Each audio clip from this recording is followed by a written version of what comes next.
Yeah, you try to avoid, the B-roll. Yes. Oh, that's right. Unless you hit a metal ball. Remember, don't ever trust it at all. I know. You've been Hey, living in stupid bedrooms. yes. Then, yeah, that changes. Oh, no, I don't know how to change your opinions on this. Your head is bad. That's cold.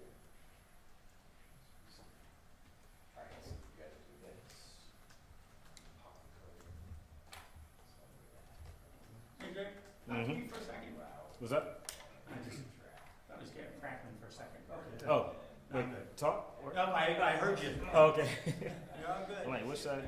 Nothing. I could talk about my Vikings being 2-0. That's not bad.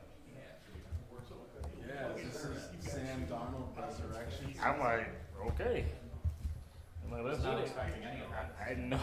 It was, well, I mean, look who we played for before, the Jets and the Panthers, the woeful So, I forgot you were Panthers. so I'm in a couple of guillotine leagues and then one guillotine league.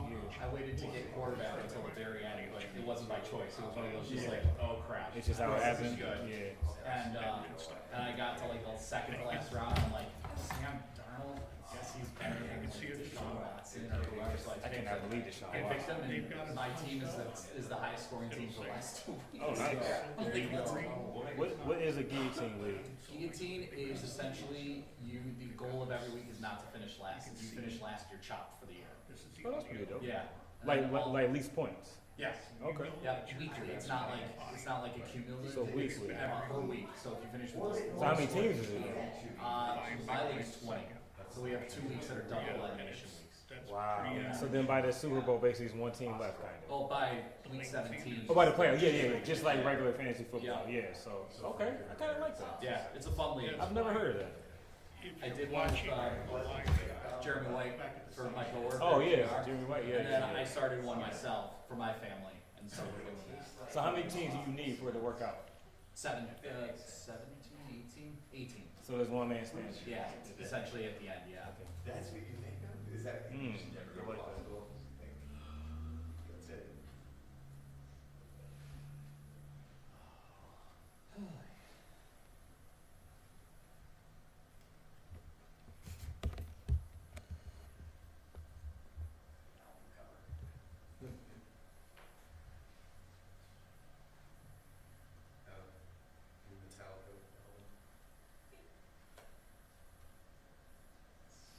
Including me. Yeah. Especially. I framed it up. I'm like, that's the album right there. You sitting, just cut the windows out. Maybe we should start a band. Call ourselves fake news.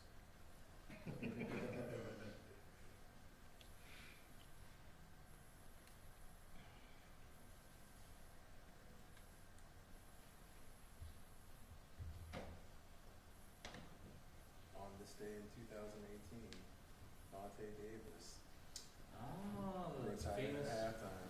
Blake Vontae Davis. So late. Yeah, right. Retiring at halftime is wild. You know what? Right in the middle of this shit. Right in the middle of a press I'm conference. taking my lunch and I'm not coming back. Sorry, Chris, I retired. The camera's still running. One of y'all can stop it afterwards. Do this. The halftime clip. That's crazy. We had an anchor walk out into the lunch. Wow. My God. Crackle? I guess when you know, right? Got through the first block of the meeting. That is crazy. And it just, Oh, And it just went away. it just, the sound went away? Yeah, I'm gonna try to get it here. Mic check, mic check, mic check. Uh-oh. You still got audio? Yeah. Check, check, check. Gil, you still good? Yeah, it's a little staticky.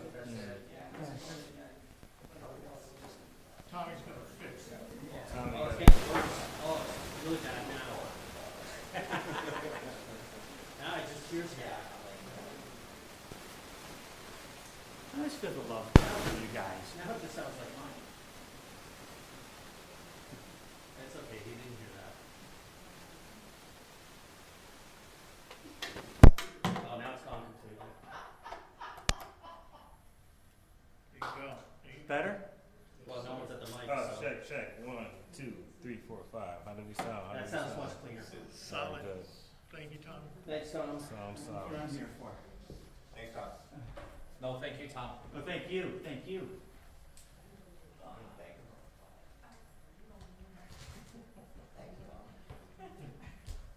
You're not thankful for Tommy? See, that's city government for people thank you when you actually do your job. I got a text. Bad hits in your audio. Do they actually text you? Yeah. Are you really? It's so rare. I know, I'm looking at like the non-coms, you can get like 4 for the 12, but Yeah. they're down to that. They were yesterday. Yeah, I was gonna ask, how long can you get with that? with those, if you don't put them in full power, couple hours, Okay. So I'm full power. yeah, usually, Because ours, sometimes we get 5 minutes out of one of those. you use Vipers, I use Vipers. Yeah, these guys right here, we have them set up for these, and they'll last at most 20 minutes. I hardwire them, but, I'm thinking about pulling the trigger on it, so. You know those panels that you have? That won't be last about 12 minutes with these batteries? These ones. See, they just, Yeah. yesterday they were 483, now they're 588. Oh, wow, that's not bad. Yeah, the fans eat up a lot of the juice. They do, and that's why if you crank them down like Okay, halfway, that makes sense. you get a lot more out of the battery. But no, yeah, and do they come with a case? No, Okay, so So they you come gotta in get- like the bag, zip-up bag or? nothing, basically a box. So you gotta get your The own Amazon barn guy doors. walks up like, here you For the go. most part, hands you the parts. Wow. So you gotta get your own barn doors, you gotta get your own bracket for. You have to put batteries. each bulb in. Like those, light brights? Yes, It's like- like- It's time consuming, but it's well worth it in the end. Yes. Yeah, especially if You feel it's, accomplished. especially if it's a sailboat.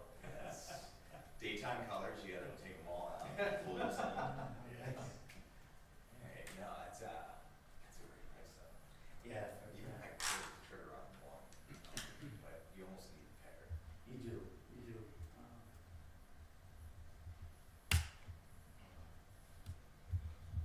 I've got some at home, one of them, and the power supply, power unit inside, like that, and it was gonna be like $400 to fix it. That's the one thing I heard is that the supplies too little.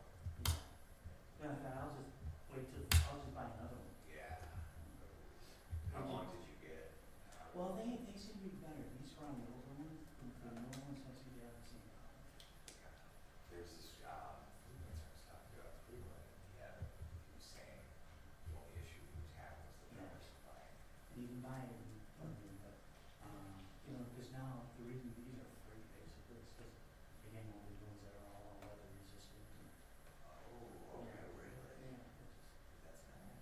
because you can't cover these up with bags and No. because it's foam. I know. 2 minutes, folks. 2 minutes. It'll be the commissioner and then the acting district attorney.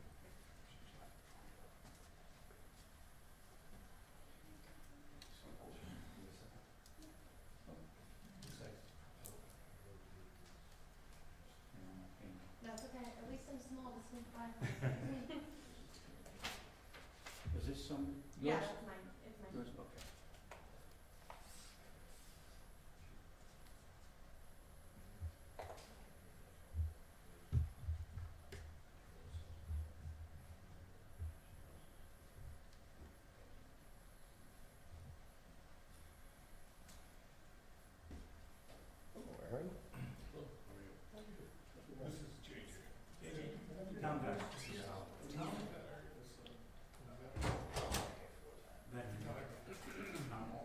Yeah. Oh, well.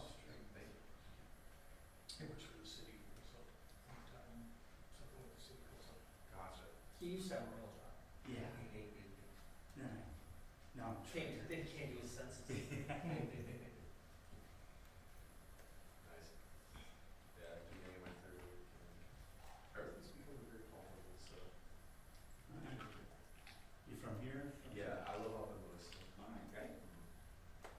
Yeah, I just graduated this past May, so. That's it. No, I really don't. He's so young and so full of life. The future's ahead of you. We're gonna beat it out of him. Yeah. He still has a soul. I guess we should just keep lying to him, right? For now, I don't know, it's way very tough. Best part of this job is the weather. Oh, yeah. Oh, yeah. Rush over here.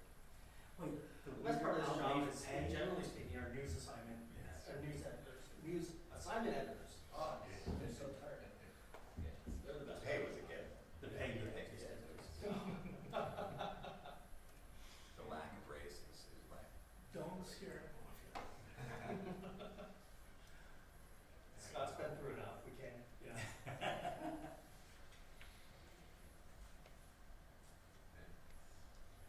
Yeah, I heard about, Tyler. I mean, somebody in master control.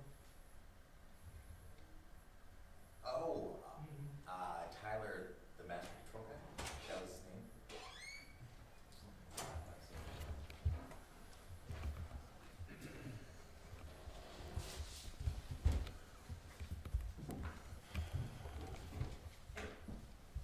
Okay, everybody good? All right, good afternoon. Standing with the Acting Erie County District Attorney Michael Kane, we want to provide an update on the incident that occurred yesterday and what the status of that is at this point. About 11 o'clock yesterday morning, C District officers responded to the first block of Moselle where there was a man with a gun call that went out. When officers arrived on scene, they were unable to locate a complainant, unable to locate anyone matching a description. There was nobody on scene at that point. There was some brief information that was provided as a part of the original 911 call. About a half an hour later, 35 minutes later, C District officers responded to a shooting at the Emerson football field. That was at 11:35, and fairly simultaneous to that, officers again in C District on one block over from Coons on Goodyear spotted the suspect vehicle matching the description with the occupant of the vehicle, a driver that is also matching the description that was originally put out as a part of the larger event. There was a brief interaction between the officer giving some commands to the occupant of the vehicle who failed to comply, put the car in reverse, and reversed down Goodyear, I should say north on Goodyear, backing up with the police car going after that vehicle.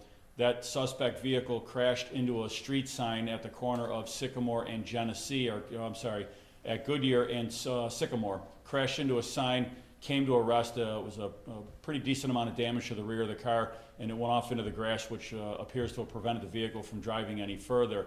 The officers exited their vehicle, continued giving verbal commands. The suspect exited the vehicle, went down on the ground, and at that point the officer made some observations while attempting to take the suspect into custody. Before long, a handgun was observed right around the location of where the suspect was. It was a 9mm semi-automatic handgun. Other officers were over at the park that had the shooting victim. Going back a little bit, when the investigation so far has revealed that the suspect took a female from the first block of Moselle. It appears to be at this point the investigation showing against her will at gunpoint into the vehicle, forcing her to drive the vehicle. There was another person in the vehicle that we are investigating at this point, another victim that was in the car. We're still working through that, and I preface this with there's a lot of investigating and interviewing that still needs to be done. The suspect led them over to the football field, at which point ordered them out of the car. They walked through the parking lot to a point where they encountered another female, and the suspect robbed her, this female victim, of her cell phone, and then advanced further and encountered this male, and the allegation is that he ordered him to give up his chain. There was some verbal interaction that occurred between both. It was provided, the information was provided to us that the suspect attempted to fire his gun, and it's believed that it misfired. We have not determined if that's how that actually played out. However, the victim turned around to walk away, and at that point, the suspect was successfully able to fire multiple rounds from his handgun. The victim sustained 2 gunshots, one to his right shin, one to his left foot, and at that point, the suspect ran back to his vehicle with the female victim, attempting to flee the scene, at which point that's when the officers encountered this suspect vehicle when they were back in the vehicle just off of the access road from the Emerson football field. The officers responded. They were on scene almost immediately. The work that the officers did was fantastic work. They got this individual before it could turn into some type of a vehicle pursuit, a dangerous vehicle pursuit. They collected evidence. Detectives were on this case immediately and put this case together, working with the Erie County District Attorney's Office. As far as the football game goes, our community services lieutenant has a very extensive relationship with the various football leagues. There are meetings that occur early on in the summer before the season starts. There are expectations that are made of the football teams. The schedules are provided. The City Parks Department and the Police Department have these schedules, and we work it out so that we have our neighborhood engagement team officers, community police officers at these games, as well as our district officers that are providing directed patrols and spending time to and from the various games that occur on Saturdays. Games are not supposed to occur on Sundays without the approval of the City of Buffalo Parks Department and the Police Department, and I say and the Police Department. The games that occurred yesterday, and there were, to the best of my knowledge, at least 3 games that were scheduled to occur. They were not authorized. They were not authorized to play at that field, and those games should not have been played yesterday. We were not aware of it. A phone call was made to our community services lieutenant in the morning before the game started. However, she did not get that call. It went to her work phone, and she was at church at the time, not giving up too much information.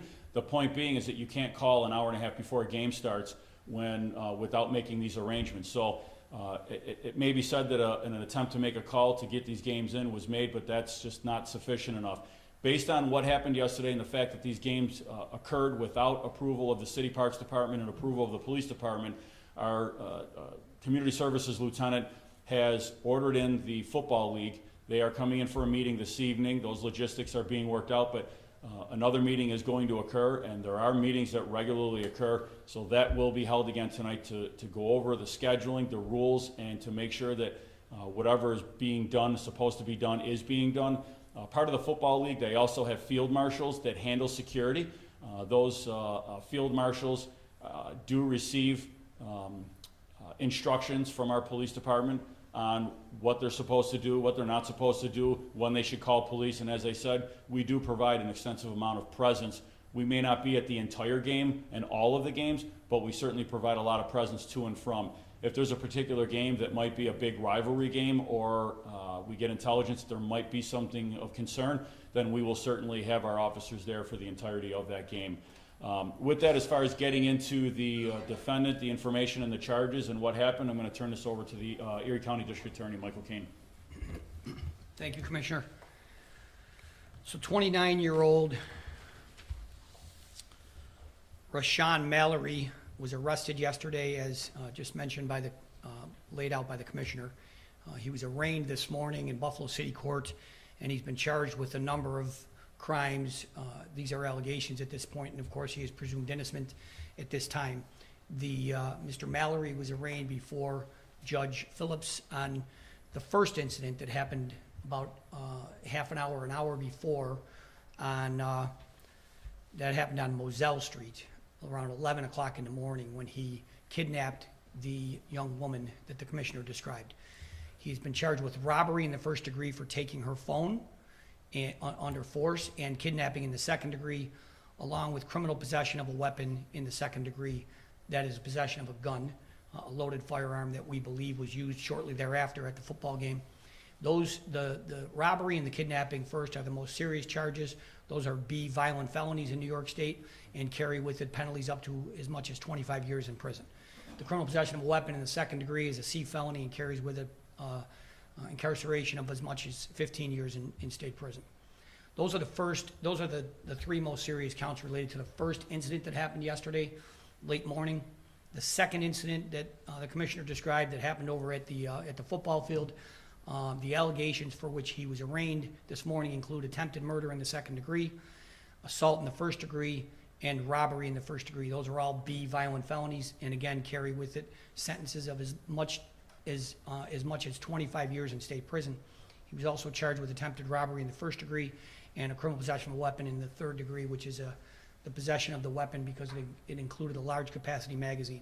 So the allegations on the second incident that happened at the football field have to do with his attempt to rob the young man of a chain, a necklace that he was wearing, and the second set of allegations, including the robbery in the first degree, have to do with robbing a phone from another woman that was present at the football field. So I realize it's a little convoluted, but in any event, those charges he all appeared for in Buffalo City Court this morning, and he was remanded after our request that he be remanded.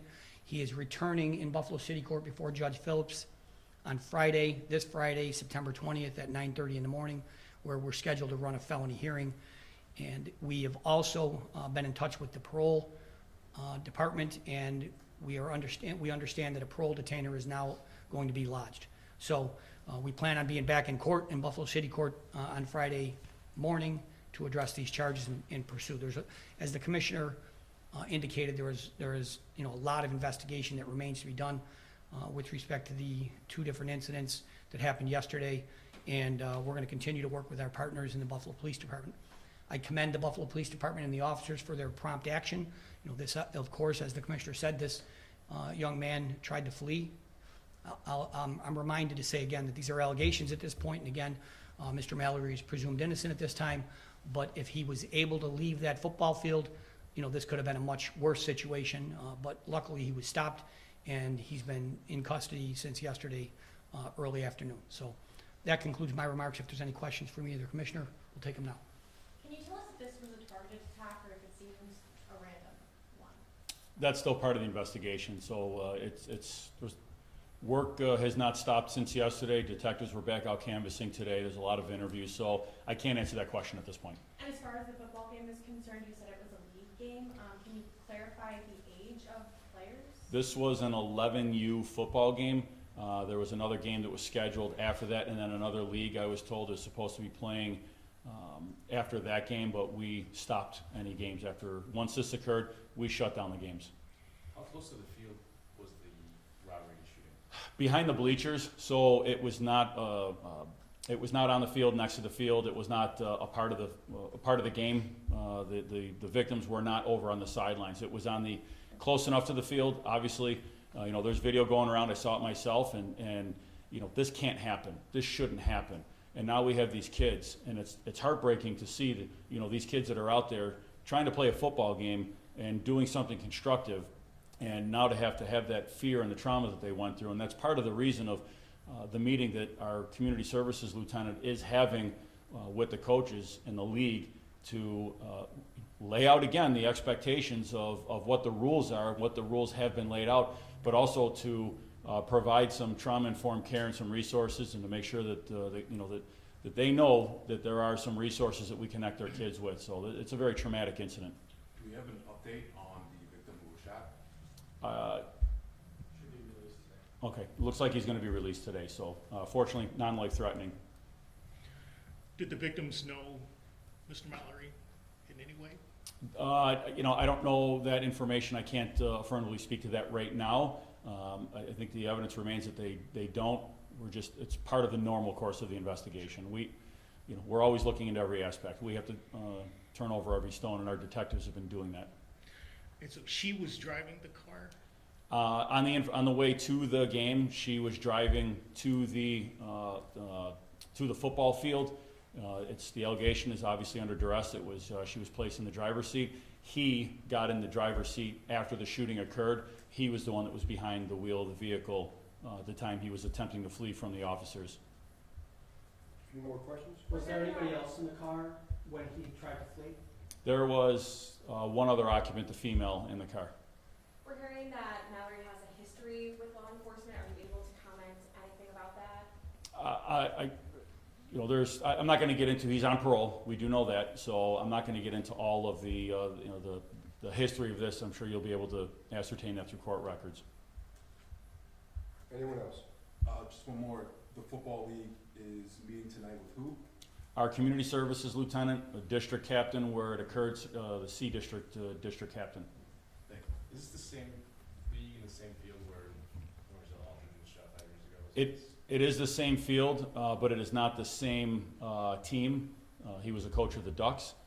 It's my information that the Ducks were scheduled to play later that day, which, again, did not have authorization to play on that field. That game was canceled by us, but this league, the team that was playing earlier, was not the same team, but it was the same field. And there has been some changes made over there that certainly at least helps with some of the traffic flow problems over there. We increased our police presence at these games. There are not as many teams and leagues that there was back then, and even the years prior to that. It's the avenues of egress out of that parking lot. It was a dead-end street back when that occurred, and the city made some changes over there. But yeah, it was back in 2019 that occurred. We good? Thank you, everybody. Thank you. Thank you, thank you. Thank you.